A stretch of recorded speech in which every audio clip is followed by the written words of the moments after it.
un nuevo presidente. Vamos a hablar con David Miazo, él es economista jefe de FADA justamente y nos trae el desarrollo de este título. David, ¿cómo estás? Buen día. Muy buenos días, un gusto estar conversando con ustedes. ¿Cómo estás, David? Bueno, venimos conversando hace tiempo con ustedes. Recordás los 5 puntos que FADA había planteado para mejorar la actividad del campo. Vamos a hacerlo más sencillo. De esos 5 puntos, ¿siguen siendo viables hoy con el presidente Javier Milei? ¿Es lo que están tratando de consensuar?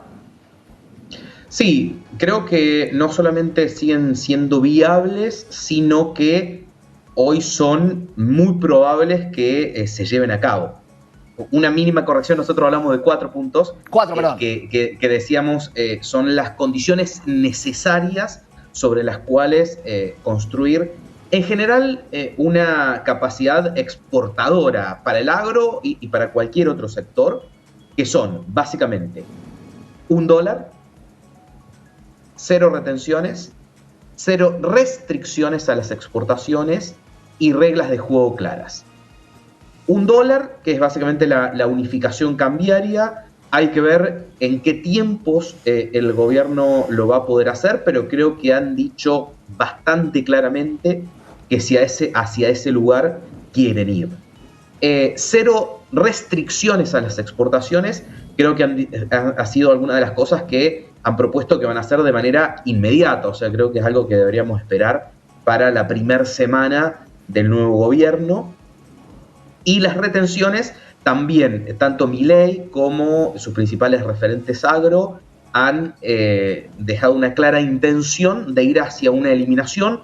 Todavía no sabemos cómo va a ser ese esquema, porque también uno entiende el profundo déficit fiscal del cual se parte y el impacto fiscal que tienen la eliminación de los derechos de exportaciones, donde en particular FADA ha hecho una propuesta de cómo eliminarlos amortiguando el impacto fiscal, que es una de las propuestas que está sobre la mesa. Y después la regla de juego clara es que esas ya no es una decisión, sino que ya es una construcción de políticas de Estado tratando de generar una previsibilidad hacia adelante. Te quiero preguntar por algo que conversábamos recién, ¿no? En este caso con un representante del sector de la caña de azúcar. Si no regula el Estado Nacional el tema de las exportaciones, ¿cuánto se puede, por ejemplo, exportar y cuánto se queda en el mercado local? ¿Qué va a pasar con el abastecimiento, no? ¿Tiene que ver con eso ese punto que ustedes mencionaban? En general, primero hay que aclarar que en gran parte de las cadenas agropecuarias no hay un problema de abastecimiento ni va a haber, básicamente porque por la cantidad que producimos. Vos calculás, por ejemplo, de soja, para empezar con uno de los ejemplos más claros, o maní o limón, se exporta en un año normal entre el 80 y el 90% de la producción. Claro. De trigo y maíz, perdón. No, sí, continúa, por favor. De trigo y maíz se exportan 2/3 partes, entre el 60 y el 70%. De leche, carne, vino, se exporta más del 30% de la producción. Entonces, ya como estamos hoy, digamos. Entonces, son en general mercados en los que estamos ampliamente abastecidos y que muchas de estas medidas impulsarían la producción, ¿no? Que esa es la lógica, lograr producir más para tener más producto para los argentinos y para poderle vender más al mundo, porque eso es vender trabajo argentino. Lo que sí se va a dar es una consecuencia lógica de cualquier proceso de sinceramiento, porque esa es la otra realidad. Hoy estamos viviendo una mentira muy contenida por el cepo y el atraso cambiario, que es la presión de precios que se va a dar a lo largo y ancho de toda la economía, no solamente con los productos agropecuarios, que va a venir básicamente por, en primera instancia, el sinceramiento cambiario.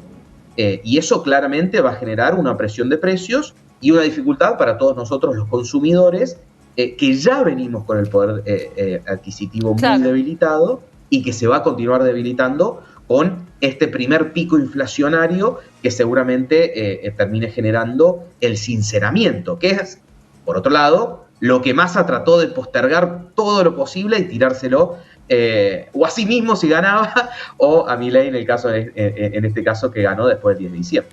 Claro, el punto es que si la Argentina exporta más y cada vez más y tiene más compradores, y en el caso del azúcar veíamos una rentabilidad muy superior con un dólar al que está hoy, simplemente un dólar MEP al que está hoy, el azúcar puesta en cualquier lugar del mundo vale alrededor de 37.000 la bolsa de 50, cuando lo podés vender acá a 30. La pregunta es, o la pones a 37 acá, para lo cual seguimos presionando a la inflación, porque no se va a desaparecer la inflación, o va a haber desabastecimiento. En el mercado no hay otra posibilidad. Lo que vos estás diciendo, David, es que yo te pido entonces que las reglas claras pongan una cantidad exactamente igual a la que tenemos a hoy para que el abastecimiento local sea, porque si el Estado no va a intervenir con cupos, vos, dueño de una compañía, podés decir, a mí no me interesa abastecer el mercado local. Tengo, y me es más fácil tener una estructura hacia el exterior, como hay algunas compañías que lo han hecho, y no tener ningún tipo de empleados, ni nada aquí en la Argentina, ninguna cadena de valor diferente. Generamos valor para el exterior en las reglas claras que benefician, obviamente, a la banca.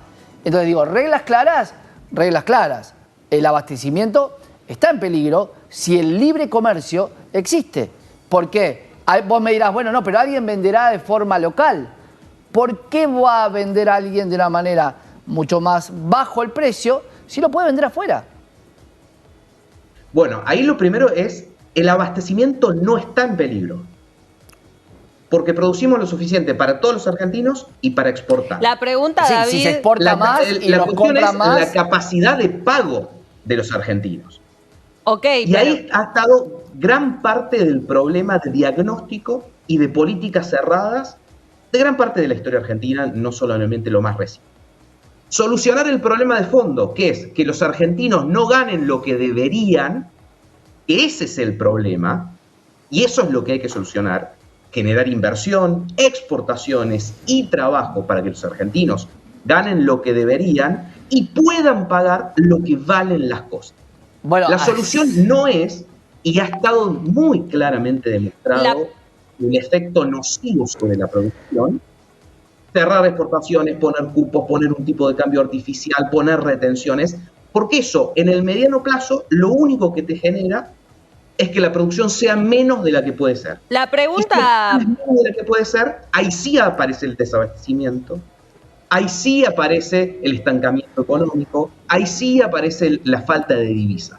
Entonces, esto es ir a las soluciones reales, es producir más, y lo cual significa generar más trabajo, generar más exportaciones. Argentina tiene que exportar todo lo posible. Perdóname, David, el tema es que en este análisis que vos hacés no va a ser en lo inmediato. Y incluso lo dijo el propio Javier Milei, lo dijo Mauricio Macri, lo había dicho incluso Sergio Massa. Se vienen 6 meses muy complicados y la pregunta es si la liberación del mercado, por ejemplo, va a ser inmediata, si va a ser en etapas o cómo va a pasar, porque se sabe que para el bolsillo de los argentinos los próximos meses van a ser complicados y no se sabe si va a haber un acuerdo entre las grandes empresas y los grandes abastecedores con respecto al presidente electo para poder garantizar no solamente el abastecimiento, sino que los precios en lo inmediato no vayan a lo real, porque en lo inmediato no se recuperó el salario como eso que vos mencionabas. Porque de alguna manera las retenciones, si bien son confiscatorias, como lo dice el sector,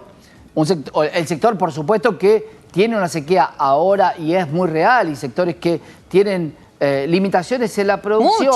Muchísimas. Esas retenciones bajan un poco la posibilidad de precio. Ahora la pregunta, David, que te hago, y vos lo estás remarcando muy claro, hay que exportar más. Cuando a un argentino se le dice, nosotros tenemos que exportar más porque de esa manera te va a entrar más plata al país.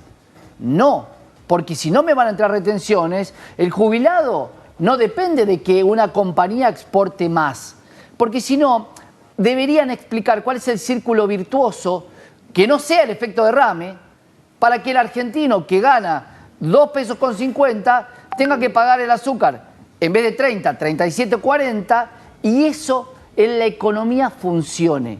Va a funcionar para los que más tienen, los que menos tienen.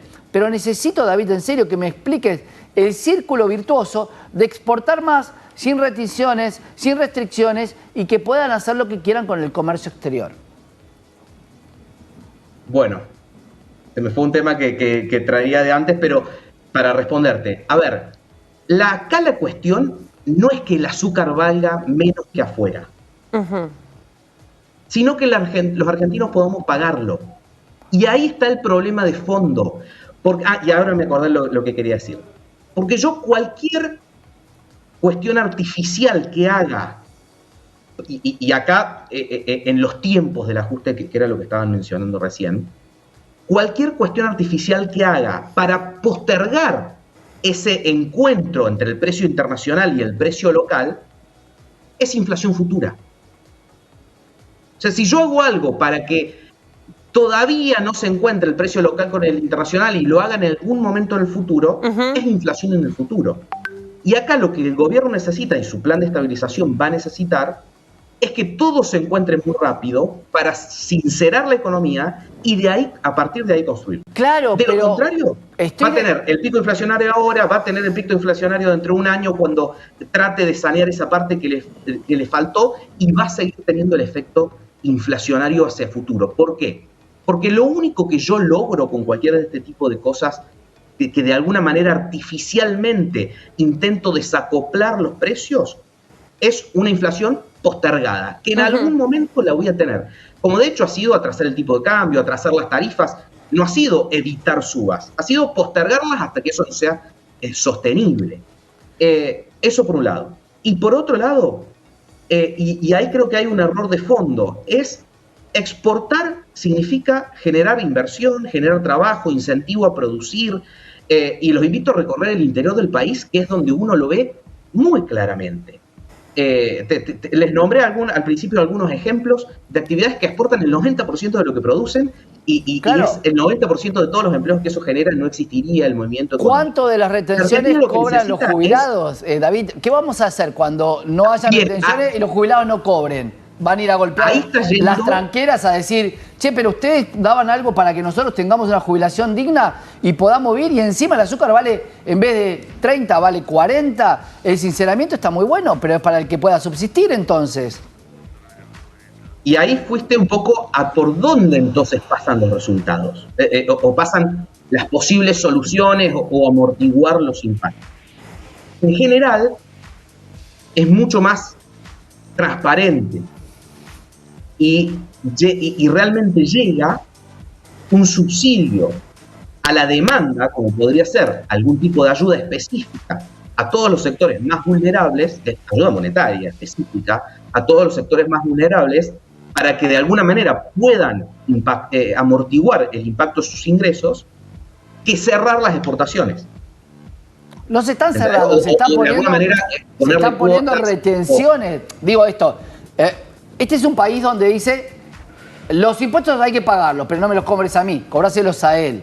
Ese es el punto donde hoy, si vos sacás las retenciones y hablás con cualquier contador, es la tercera o cuarta recaudación del país, entre los cuales parte se va a la coparticipación, parte queda en el Estado y parte va a pagar jubilados directamente. Muchos impuestos que antes no están para pagar asistencialismo. Digo, asistencialismo que podés discutirlo a quién le corresponde o no, pero podés depurar lo que quieras, podés pasar un filtro, pero los que te queden, los jubilados, son 7 millones de personas de este país. Entonces digo, yo entiendo, te saco las retenciones, decime de dónde saco el flujo de dinero para pagar. Es un tema muy amplio, muy interesante para seguir. Muy cortito. Dale. Les prometo, muy cortito. Lo primero es que, en general, y yo te lo dije hace un ratito, el sector entiende la restricción fiscal y nadie está pidiendo, o nadie con cierta responsabilidad institucional está pidiendo una eliminación total e inmediata de los derechos de exportación, porque se entiende.